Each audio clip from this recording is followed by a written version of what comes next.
মা ছোট্ট একটি শব্দ, অথচ পৃথিবীর সব সাহিত্য মিলেও হয়তো মা শব্দটির পরিপূর্ণ সংজ্ঞা দেওয়া সম্ভব নয়।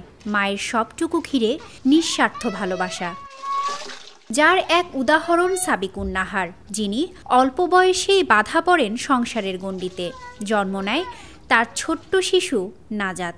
তবে জন্ম থেকে চলতে বা কিছুই বলতে পারে না শিশুটি। পরিবারে যখন এমন শিশু আসে তখন সার্বিক দায়িত্ব পড়ে তার মায়ের ওপর। আবার মা বলেই সে শিশুটিকে কেন্দ্র করে তার জীবন উৎসর্গ করেন। তেমনি এর ব্যতিক্রম নন এই শিশুটির মা। সকাল থেকে রাত পর্যন্ত একা হাতে শিশুটির সব কাজ করেন তিনি, সেই সাথে সামলান সংসার। সারাদিন সকালে উঠে হাত মুখ ধুয়ে দেই, ব্রাশ করে দেই, তারপরে সকালে খাওয়া দাওয়া, দুপুরবেলা গোসল করার পরে খাওয়া দাওয়া, যে বিকাল পর্যন্ত একটু বাইরে বের করা হয়। বাচ্চা হওয়ার পরে যেরকম কান্না করে, এই বাচ্চা হওয়ার পরে কান্না করেনি। তারপরে ডাক্তারের কাছে নিয়ে আসা হলো, ডাক্তার বললো যে খিঁচুনি, ট্রিটমেন্ট চললো, আস্তে আস্তে এই অবস্থা। বাচ্চা হওয়ার পরে থেকে প্রসাব পায়খানা খাওয়া দাওয়া সবই করি। আগে যখন ছোট ছিলাম তখন তো জেদ করছি, বুঝিনি, কিন্তু এখন আমি মা হয়েছি, এখন তো বুঝি সন্তান কি জিনিস। একটু চিকিৎসা খরচও ব্যয়বহুল। হ্যাঁ, চিকিৎসা খরচ তো আছে। প্রতিদিন তাও কিরকম ওষুধ লাগে? প্রতিদিন এখন কমে গেছে। আগে কেমন লাগে? আগে লাগছে, আগে তো 200-300 টাকা লাগছে দিন। থেরাপি সহ আর প্রতিদিনে আগে 700 টাকা খরচ হচ্ছে।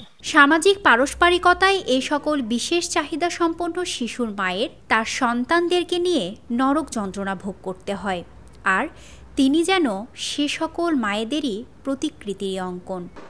শিশুটির মা জানান দীর্ঘ 10 বছর থেকে বাড়ির বাহিরে কোথাও ঘুরতে যাননি তিনি, দেখেননি বাড়ির বাহিরের গড়ে ওঠা নতুন কোনো দৃশ্য।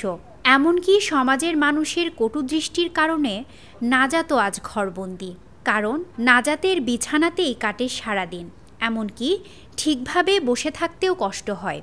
বাচ্চা হওয়ার পরে থেকে বাইরে কোথাও যাওয়া যায় না বাচ্চার জন্য, শুধু এক বাপের বাসায় যাই। মায়ের তো ইচ্ছা থাকে, কিন্তু সবসময় তা হয়ে ওঠে না। বাচ্চার জন্য যাওয়া যায় না, নিয়ে যাওয়া যায় না, সমস্যা। এজন্য নিজেরাও কোথাও যাই না ঘোরার জন্য। সব বাবা মায়ের তো আশা থাকে, একটা সুস্থ বাচ্চা চায়, সুস্থ। এখন আল্লাহ দিচ্ছে, কি আর করার আছে, এরকম হলো ইচ্ছা আর কি। এখন এই বাচ্চাকে নিয়ে যতটুকু আনন্দ। ডাক্তার সব আশা ছেড়ে দিলেও এখনও সন্তানের ভালো হবার আশায় প্রহর গুনছেন তিনি, কারণ তার সন্তানের যে একমাত্র ভরসার জায়গার নাম মা। এরকম বাচ্চা হলে তো সবারই কষ্ট, সব বাপ মায়ের মনের কষ্ট। তারপরে বাবা মা তো সন্তানকে ফেলে দিতে পারে না, সবারই এখন চেষ্টা করা লাগে সুস্থ করার জন্য। সব বাবা মাই চেষ্টা করে। সন্তান বাবা মার কাছে কখনো বোঝা হয় না, সন্তান যে রকমই হোক, সন্তান তো সন্তানই হয়।